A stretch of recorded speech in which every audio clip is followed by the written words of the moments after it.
Hi guys, good morning. Ayan, welcome back sa ating YouTube channel. Ayan, so oras natin guys, 6 AM ng umaga.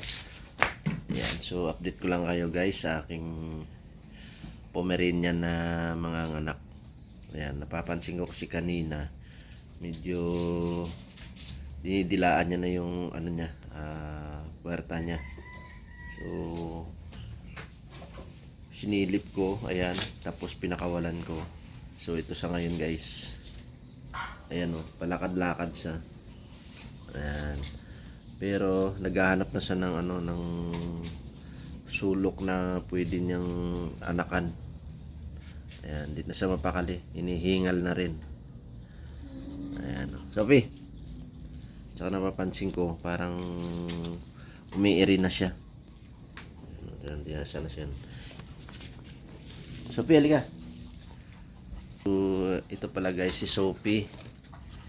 Ayan. Takbo-takbo ka muna dyan.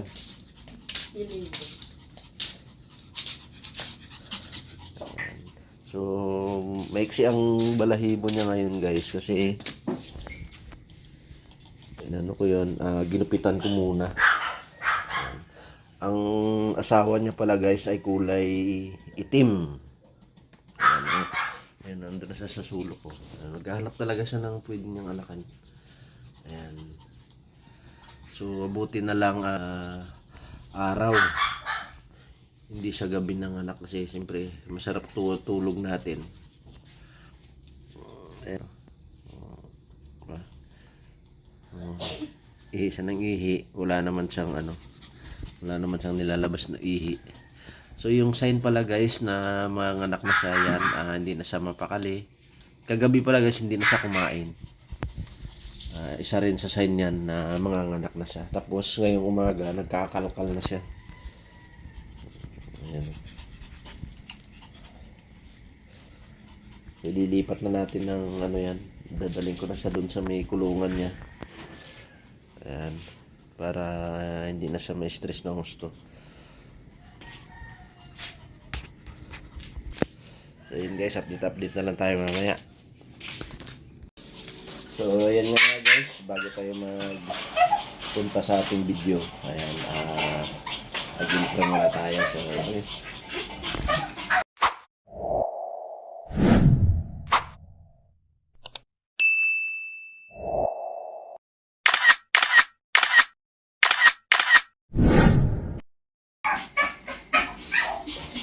so ayan na guys, ito na si Sophie.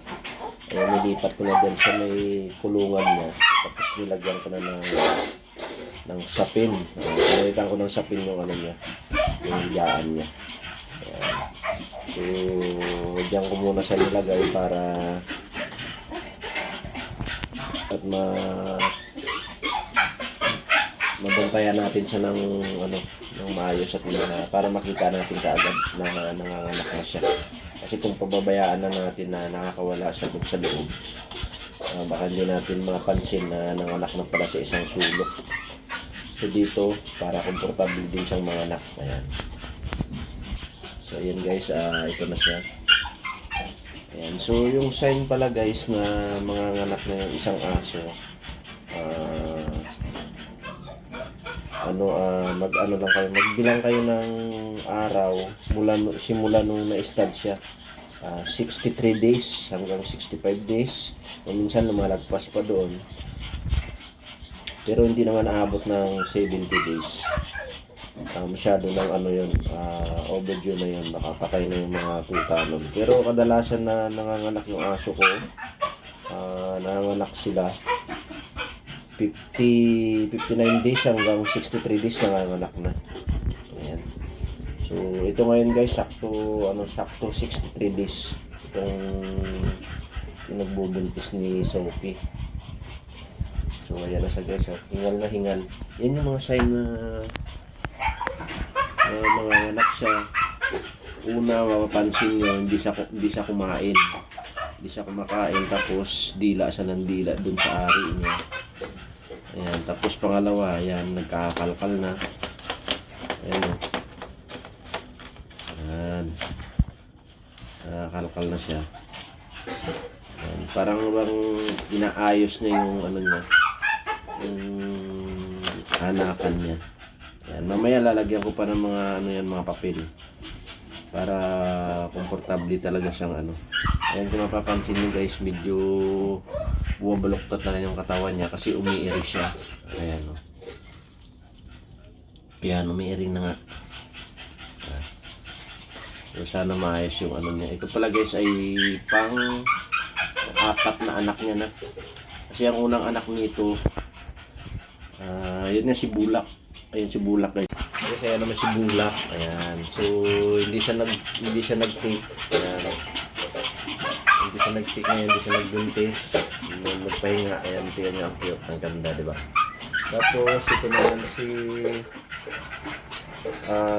Chloe, ang Shih Tzu natin. Ayan, saka ito naman sa baba ay si Rocky. Ayan, si Rocky. Si Rocky guys, sinampun ko lang yan. Ayan, shout out ko sa may-ari niyan. Ayan. Tapos yung nandun sa likod na nakikita nyo, ayun yung katali din. Yan si ano naman. Si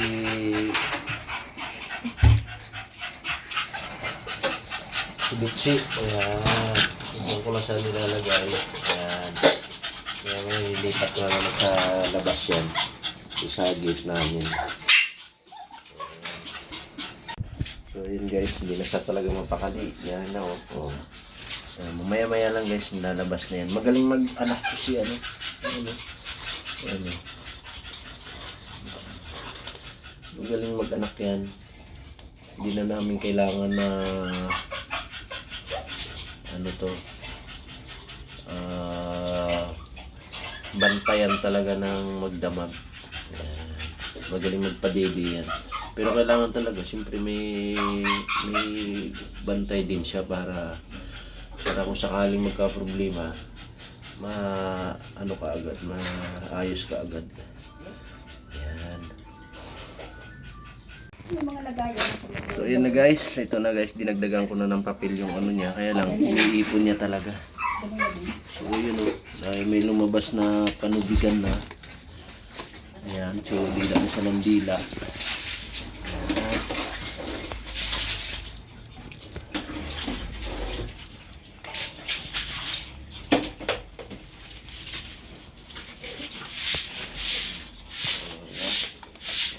Maya lang lalabas na yung toothpaste niyan.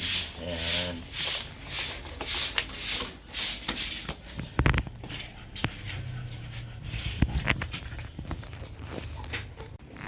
Ayan. So ayan guys, dating gawi. Ayan, sa tuwing mga anak yung mga alaga natin, ito ang ginagawa ko paghahanda. Ayan. Ito, dito ko lang ulit sila lalagay sa planggana. Mamaya lalagyan ko pa ng ilaw yan. Oh. Tapos, siyempre, baka kailangan meron tayong alcohol. Ayan, yung mga gunting, forsip, tsaka yung sinulid. Ayan, so kailangan i-ano natin ng ano yan. Ayan. So, siyempre, dito yung ano natin. Yung hindi natin i-ano mamaya. Pupunasan yung papi pag may lumabas na. Ayan o.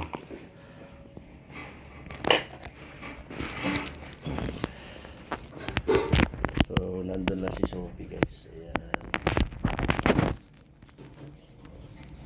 Hintay lang natin na lumabas yung papi niya.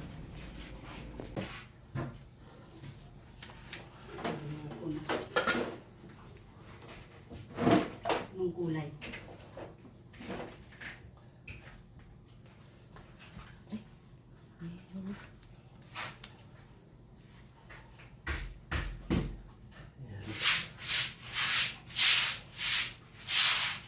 So yun guys, may lumabas na isa. Ayan na. Oh. Yes.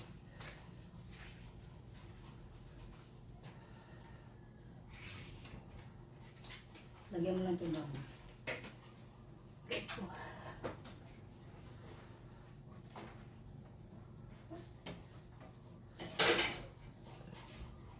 Ay, ang galing na ito. Nilalaman na. Ayan.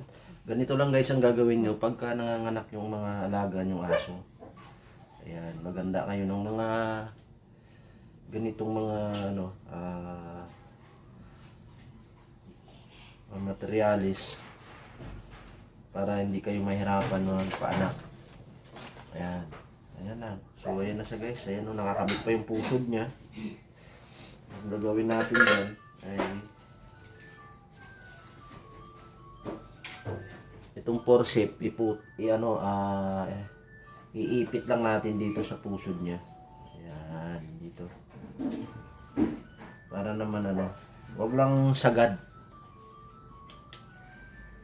Ayan o. Tapos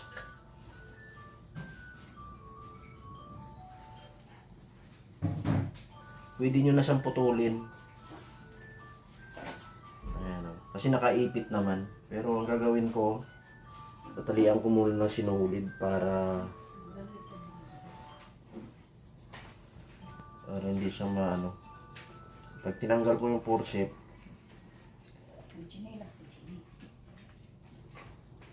nandun pa rin yung tali, para hindi masyado dumugo.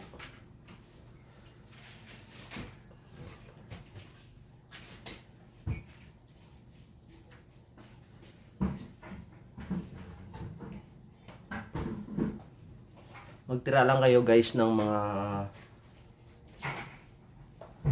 half inches or 1 inches dun sa pusod, dun sa puputulin nyo. Ayan. Ayan o. Diba? Kaya puputulin nyo na para nakagalaw na yung tuta.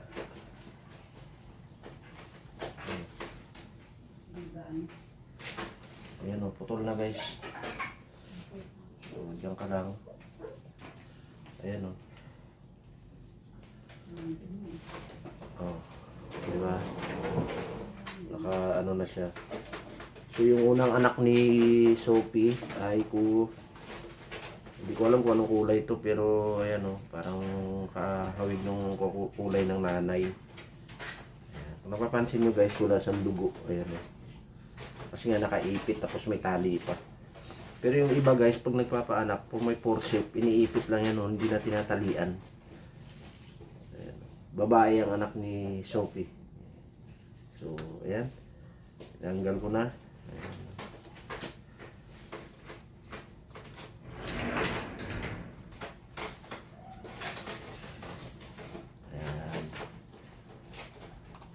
Hindi lang ng anak niya. So, paiyakin natin to para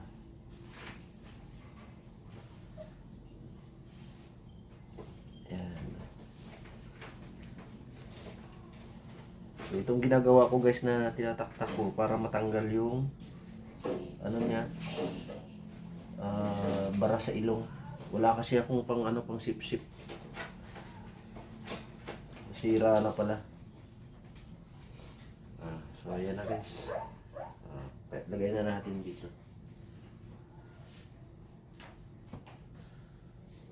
Ayan siya, pagapang-gapang na.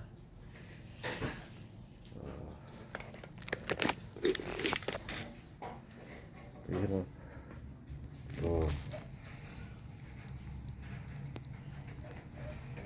Parang chocolate yung anak niya. Choco ang kulay. Pero ang tatay niyan guys ay kulay itim. Ayan. Si Sophie kasi may pagka may lahing choco ang kulay niya, kaya siguro baka ito naglabas siya ngayon ng ganyang kulay. Pero nung mga unang anak niya, wala siyang ganyang kulay dun sa mga anak niya dati. So yan si Sophie. Pagprin ng kalokal.